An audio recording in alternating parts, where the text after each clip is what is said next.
भाई कपड़े मर्यादित ही होने चाहिए। हमारे बाप दादों ने तो यही सिखाया। जो मैंने सीखा है वो मैंने बताया कि कपड़े मर्यादित होने चाहिए। पर लोगों को सूट सलवार और साड़ी मर्यादित कपड़े होते हैं। नहीं, वो जिसमें ढका हो। अनिरुद्धाचार्य जी सीरियल का हवाला दे रहे हैं। उन्होंने बबीता भाभी के बारे में भी बोला कि जेठालाल बबीता भाभी की तरफ आकर्षित क्यों होता है, ये भी आपने बताया था एक जगह। अगर आप कह रहे हैं ना कपड़े ढके हो तो मेरे को तो हिजाब पहन लेना चाहिए, उस हिसाब से हिजाब पहनने की जरूरत नहीं है। वो तो सबसे ढका हुआ। आपने अच्छे कपड़े पहने। नहीं, महत्वपूर्ण सवाल है। कोई औरत अगर चली जाए, मैं मर्यादित हूँ, लेकिन आपको मेरा बैकग्राउंड नहीं पता। क्या पता मैं रात को पार्टी करती हूँ, क्या पता मैं शराब पीती हूँ, क्या पता मैं घूमती हूँ, घर ले जाती हूँ। हाँ, मैं पीती हूँ। बहुत अच्छा। तो मेरे कपड़ों से आप मेरे कैरेक्टर को जज नहीं कर सकते।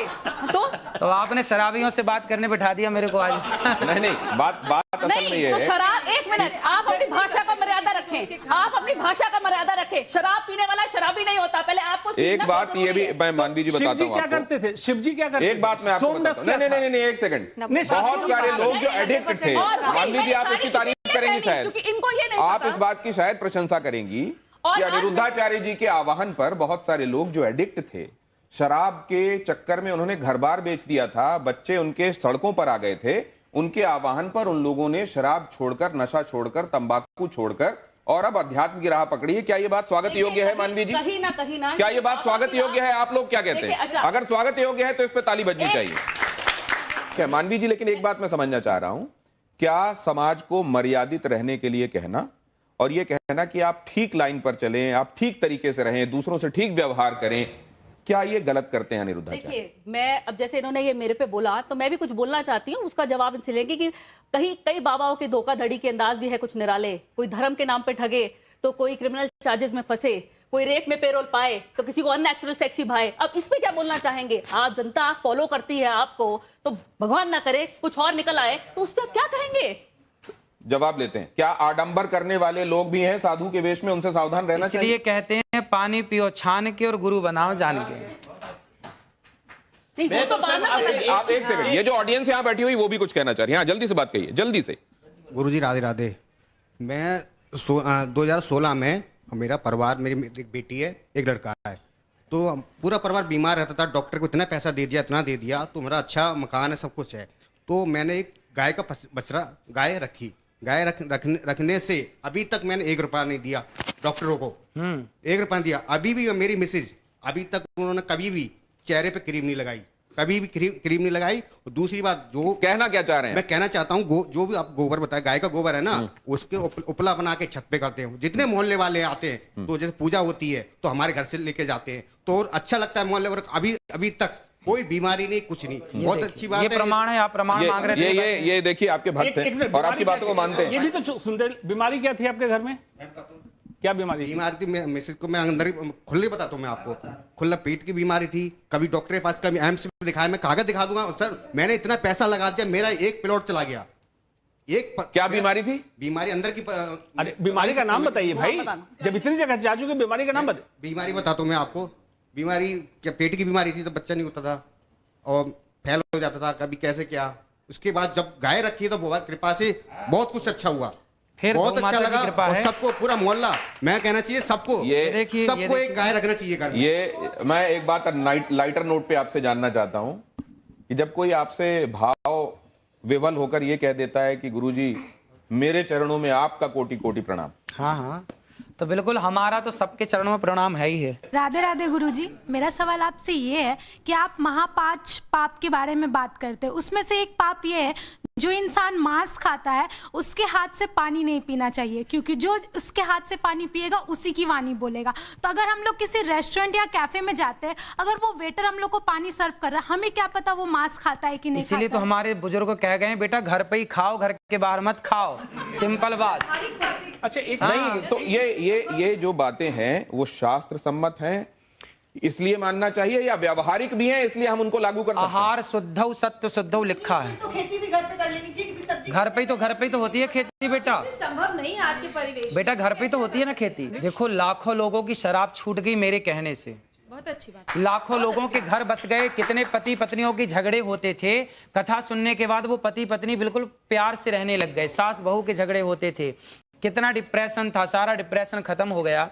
और आज आपको बताऊं कि गौरी गोपाल गुरुकुल में 150 बच्चे पढ़ते हैं। जो बच्चे असमर्थ हैं, माँ बाप जिनको पढ़ा नहीं सकते, जिस किसी की माँ नहीं है, किसी का पिता नहीं है, ऐसे 150 बच्चे वहाँ रहना, खाना, पढ़ना, लिखना सब फ्री है। बच्चियां भी हैं। एक बात 150 बच्चे पढ़ते हैं आपको वहाँ। देखता हूँ कि आप गायों के पैर दबा रहे होते हैं और वो बड़े स्नेह से आपको चाट रही होती हैं, वो भी दुलार रही होती हैं। आप मैंने देखा वृद्धाओं को, माता है, 285 वृद्ध माएं हैं जिनके बच्चों ये ने घर वृद्ध से माएं, निकाल इनके बारे में रखा है। बताएंगे किस किस सोशियो इकोनॉमिक अभी कैटेगरी से आपने आती एक बात कही थी, गौरी गोपाल गुरु आश्रम में एक वृद्ध माँ है जिनका बेटा अमेरिका में आंखों का बहुत बड़ा डॉक्टर है और वहां उसका हॉस्पिटल है। रहने वाला भारत का है पर अमेरिका शिफ्ट हो गया, अब उसने एक हॉस्पिटल बनाया आंखों का।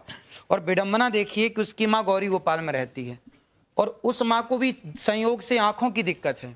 तो अभी मैंने उन माँ का इलाज कराया और अभी उन माँ की आंखें अब ठीक है, थोड़ा मोतियाबिंद हुआ था, कुछ दिक्कत हुई थी, अब ठीक है। आप कई बातों को गानों के माध्यम से लोगों तक पहुंचा देते हैं और कई बार ऐसे गाने जो लोगों के बीच में बड़े प्रचलित और पॉपुलर रहे हैं, वो फिल्मी भी रहे हैं, आप गुनगुना देते हैं। कुछ ऐसा इनके लिए जरा आप कर देंगे? बड़ी देर से आपकी राह सब देख रहे थे, आपको आने में थोड़ा सा टाइम भी लगा। कौन सा गाना सुना दे आप जो सुनाते हो और जिसमें कोई मैसेज हो। इतनी कृपा सांवरे बनाए रखना, इतनी कृपा सांवरे बनाए रखना, मरते दम तक सेवा में लगाए रखना, इतनी कृपा सांवरे बनाए रखना, मरते दम तक सेवा में लगाए रखना, कृपा। ये तो आपने सांवरे के लिए लिखा हुआ भजन, वो जो देशज में लिखा हुआ है वो सुनाया। कोई फिल्मी सुना दीजिए, आप फिल्मी भी सुनाते हैं बहुत। कसमें वादे प्यार वफा सब बातें हैं बातों का क्या, कसमें वादे प्यार वफा सब बातें हैं बातों का क्या। कोई किसी का नहीं है, झूठे नाते हैं, वहां नहीं गए आप? कोई किसी का नहीं ये झूठे नाते हैं नातों का क्या, कसमें वादे प्यार वफा सब बातें हैं बातों का क्या। नहीं, लेकिन आपकी कस्में लोगों की सेवा के लिए, आपके वादे लोगों के लिए, आप आगे भी सेवा करते रहेंगे, वफा उनसे, ये तो सब सच है, हम देख रहे हैं। जरा ये आप तख्ती दीजिए मुझे, यस और नो वाली। जिसकी लाठी उसकी भैंस। ये है, देखिए इसमें क्विक क्वेश्चंस में आपके पास दो ऑप्शंस होंगे, एक तो ये हाँ का ऑप्शन है और दूसरा नहीं का। आपको जो सही लगे वो उठा दीजिएगा। ये इसी में दोनों हैं। आप हिंदी वाला चाहे हिंदी वाला, अंग्रेजी वाला चाहे अंग्रेजी, आपको ये सुविधा है। अब पहला सवाल मैं आपसे कर रहा हूं, इसमें आपको जो सही लगे हाँ या ना वो उठा दीजिएगा। आप दोनों एक ही कर लें तो ज्यादा अच्छा रहेगा। ये जैसे आपका ये हाँ हो गया और इसको नहीं कर लीजिए। अब आपको जो उठाना है वो उठा दीजिएगा, ठीक है? ठीक। इससे आपको पता भी रहेगा कि ये कौन सा वाला है। अखिलेश यादव का कहना है कि मठाधीश और माफिया एक हैं। योगी आदित्यनाथ का कहना है कि बटेंगे तो कटेंगे। क्या ये सही है? बिल्कुल सही है। राहुल गांधी का कहना है कि भारत में कौशल की कमी नहीं है, बल्कि कौशल रखने वालों का यहां सम्मान नहीं होता।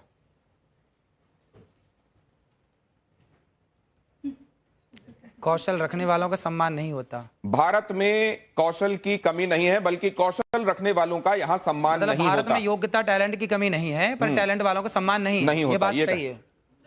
क्या देश में जाति आधारित आरक्षण, क्या देश में जाति आधारित आरक्षण खत्म होना चाहिए या नहीं होना चाहिए? जातिगत आरक्षण, भाई ऐसा है कि जो गरीब हैं, जो वास्तविक में गरीब है, चाहे कोई भी हो, सबको आप हाँ या ना में जवाब दे सकते हैं। इसमें जातिगत आरक्षण खत्म होना चाहिए या नहीं होना चाहिए? अनिरुद्धाचार्य जी कह रहे हैं जातिगत आरक्षण खत्म होना चाहिए। वक्फ बोर्ड की मनमानी पर सरकारी लगाम जरूरी है या नहीं है? वक्फ बोर्ड की मनमानी पर सरकारी लगाम जरूरी है या नहीं है? हाँ है। क्या मुस्लिम सोची समझी रणनीति के तहत अपनी आबादी बढ़ा रहे हैं? हाँ, ऐसा हो रहा है। नरेंद्र मोदी के खिलाफ लगातार बयानबाजी होती है। क्या ये ट्रेंड खतरनाक है और जानबूझकर चलाया जा रहा है? देखो, राजनीति के ज्यादा सवाल मेरे से मत पूछो, क्योंकि राजनीति मेरे को आती ही नहीं है। राजनीति नहीं आती। ये राजनीति भी शास्त्र इसके संदर्भ में भी बताते हैं। वो जब मैं चाणक्य ने बोला, चाणक्य तो पूरा इसी पे बोल गए। आपके हिसाब क्या से है, यदि मैं राजनीति पे बोलने लग जाऊं, राजनीति करने लग जाऊं ना, तो फिर राजनेता परेशान हो जाएंगे। तो आप इस बारे में क्या कहते हैं? क्या इसलिए नरेंद्र मैं मोदी के चाहता खिलाफ हूं कि अभी टिप्पणियां मैं- जानबूझकर होती हैं? अभी मैं कथा करूं अच्छा, ठीक और है। आपके प्रश्न का क्या उत्तर आप वायरल होने के लिए विवादित बयान देते हैं, यस या नो? ना भैया ना। आपने हाँ उठा दिया था धोखे से। क्या स्त्रियों की मानहानि साक्षात लक्ष्मी और सरस्वती की मानहानि है? हाँ, स्त्रियों की मानहानि नहीं होनी चाहिए। मानहानि नहीं होनी चाहिए। आप आखिरी सवाल जरा मुझसे यह भी बता दीजिए कि कंट्रोवर्सी से अनचाहे भी आपको फायदा होता है फॉलोअर्स बढ़ाने में या नहीं होता है? हाँ या ना? देखो, हम लोग फॉलोवर्स बढ़ाने के पीछे नहीं भागते, हम अपना काम करते हैं। अब देखिए, गौरी गोपाल आश्रम है, हमारे को काम है माओ के पांव दबाना। मैं माओ के पांव दबाता हूं। देखिए, गौरी गोपाल आश्रम में ना ब्राह्मण माता भी है, क्षत्रिय माँ भी है, वैश्य माँ भी है, शूद्र माँ भी। मैंने आज तक किसी माँ से कोई जात नहीं पूछी। जो जातवाद की दीवार है, उस दीवार को गिराने का जो मैंने प्रयास किया है, वो समाज को मानना चाहिए। और सभी माओ के मैंने चरण दबाए हैं एक साथ, और सभी माँ वहां सुखपूर्वक रहती हैं। तो मैं तो सेवक हूं, मैं तो पांव दबाना जानता हूं माओ के, माओ का सम्मान करना जानता हूं, नारी की इज्जत करना जानता हूं। और नारी की इज्जत इसलिए करता हूं क्योंकि नारी साक्षात लक्ष्मी है। अनिरुद्धाचार्य जी के फॉलोअर्स में महिलाओं की भी बड़ी तादाद है। अगर आप देखें, खासतौर से सोशल मीडिया फॉलोअर्स को अगर आप देखें, तो महिलाएं बड़ी तादाद में उसमें हैं। तो एक निवेदन ये भी, महाराज, आप वैसे शास्त्रों का अपने हिसाब से विश्लेषण करने के लिए आप उसके विशेषज्ञ हैं, लेकिन इस तरीके की बातें जो असल में शास्त्र कह रहे हैं, लेकिन व्यवहार में उसका बहुत आप पर रिपरकशन होता है, हो सकता है। क्या आप आने वाले दिनों में उससे गुरेज करेंगे या आपका काम यथावत चलता रहेगा? देखिए, हम तो सीधी बात कहते हैं, अच्छी लगे तो अच्छी है, बुरी लगे तो बुरी है। क्या करें, सीधी बात कहने की आदत है। अब जो सीधी बात कहेंगे तो बुरा लगता है कुछ लोगों को। सीधी बात हम कहते रहेंगे, जिसको अच्छा लगता है। नो बकवास, ये तो आपने ऐड भी कर दिया असल में किसी का अनजाने। सीधी ये, लेकिन उन्होंने एक वादा किया आज कि आने वाले दिनों में विषय विशेषज्ञों को, जो सब्जेक्ट के एक्सपर्ट होंगे, उनको जरूर अपने साथ बिठाएंगे और उनकी टिप्पणियां भी लिया करेंगे। मुझको लगता है इसी से बहुत सारा समाधान हो जाने वाला है। बहुत धन्यवाद आप सभी का मेरे साथ आज चर्चा में जुड़ने के लिए। अनिरुद्धाचार्य जी, आपका विशेष रूप से बहुत